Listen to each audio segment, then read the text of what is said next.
Kita mulai masuk ke cara-cara bagaimana menangani anxiety. Sebetulnya kalau di ebook Stop Set itu menjadi satu sih. Jadi stres, anxiety, depresi saya jadikan satu, ini caranya. Tapi karena kita di sini membahasnya anxiety doang, it's okay lah. Dan yang pertama kali perlu saya tekankan mengenai tahap pemulihan kita ketika kita dari anxiety agar kita sembuh, itu adalah tidak ada jalan pintas. Bayangkan kalian punya luka, lukanya itu dalam, busuk, bisa sembuh dalam semalam? Nggak bisa. Bisa sembuh dalam sebulan? Nggak bisa. Bisa sembuh dalam 2 bulan? Mungkin bisa, tapi bekasnya kan masih ada. Itu kalau di tubuh, bagaimana dengan di mental? Yang kita nggak tahu tempat lukanya itu di mana.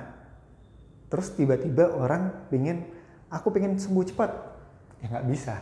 Karena anxiety ini nggak terjadi dalam semalam. Anxiety ini penumpukan dari kejadian-kejadian. Kalau anak kecil mungkin dia dibully, mengalami trauma di rumah, mengalami di sekolah, di lingkungan, terus sampai dia tumbuh menjadi seorang yang mengalami anxiety.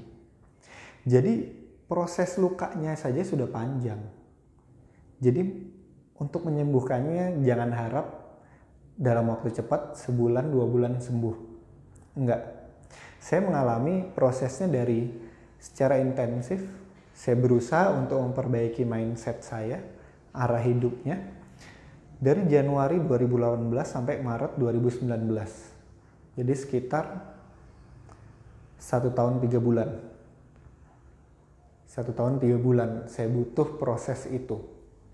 Dan abis Maret, April masih terasa sedikit-sedikit. Cuman nggak sampai yang ngedrop, tapi bukan yang anxiety parah. Cuman ini sedikit doang, gangguan sebentar gitu, nggak nyampe sejam, cuman 1/4 jam udah pulih lagi. Itu setelah proses panjang. Dan saya pernah ketemu seorang klien yang dia ngomong, saya pengen sembuh dalam waktu 1 bulan.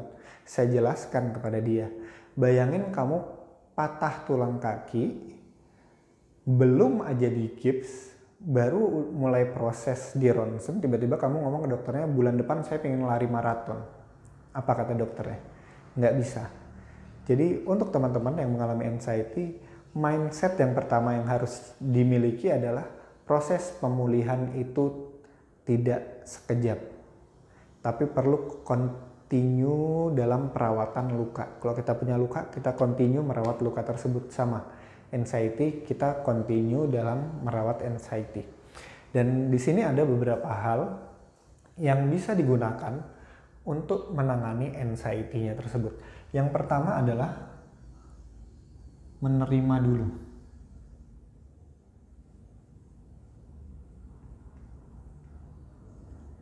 Ini proses pertama. Menerima keadaan bahwa kalian dalam keadaan anxiety. Harus diterima. Kalau umpamanya lengan kalian sakit, tergores, terus kalian nggak terima bahwa saya nggak terima nih, saya punya luka. Apa yang kalian lakukan? Kalian nggak akan ngerawat luka ini sampai sembuh.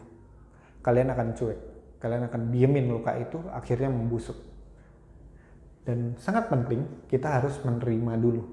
Keadaannya kita terima. Keadaan diri kita, lingkungan kita, apa yang terjadi di sekitar kita, kita terima semuanya. Tanpa terkecuali. Terima dulu. Ini proses pertama. Proses kedua adalah mulai berfokus kepada, kalau saya sebutnya ada 2 sebetulnya ya.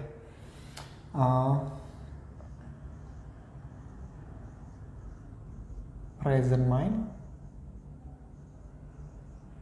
dan program.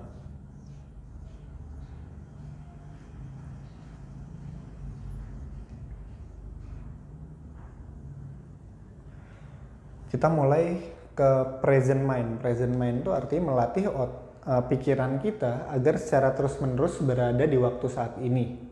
Jadi kebanyakan orang anxiety itu adalah pikirannya melompat antara tubuhnya di sini, pikirannya melompat ke sana, ke sana, ke sana. Itu yang menyebabkan anxiety.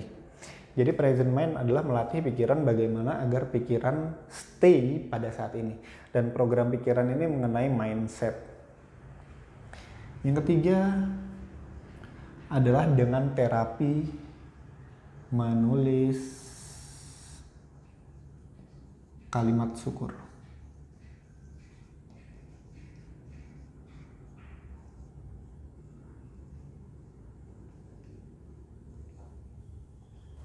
Menulis kalimat syukur.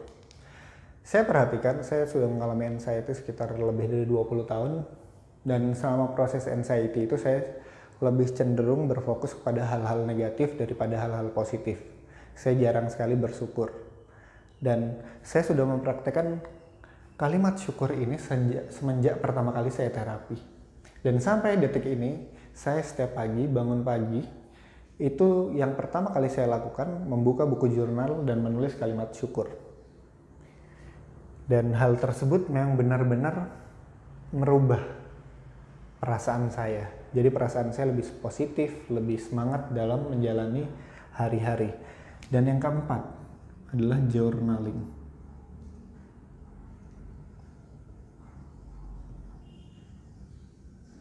Journaling itu menulis buku jurnal. Jadi nanti yang kelima adalah kita bercerita kepada seorang ahli. Jadi proses saya untuk menangani anxiety ini tidak mudah karena memang kondisi keuangan itu pas-pasan, dan kalau umpamanya untuk selalu curhat ke ahli itu kan pasti kita keluar uang dong kan gitu. Akhirnya saya cari cara dan saya menemukan salah satu cara yang efektif bukan hanya menangani anxiety, tapi yang lebih parah yaitu depresi, dengan journaling.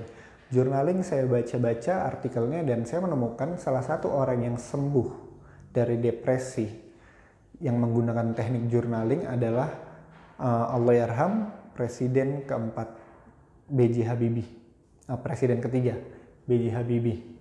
Jadi kalau teman-teman tahu buku Habibie dan Ainun, itu kan sebetulnya journalingnya dari Pak Presiden B.J. Habibie. Nah, itulah teknik yang saya gunakan untuk bisa keluar dari anxiety dan depresi, dan yang terakhir adalah bertemu sama ahli. Ya, pada video berikutnya kita akan membahas ini satu persatu.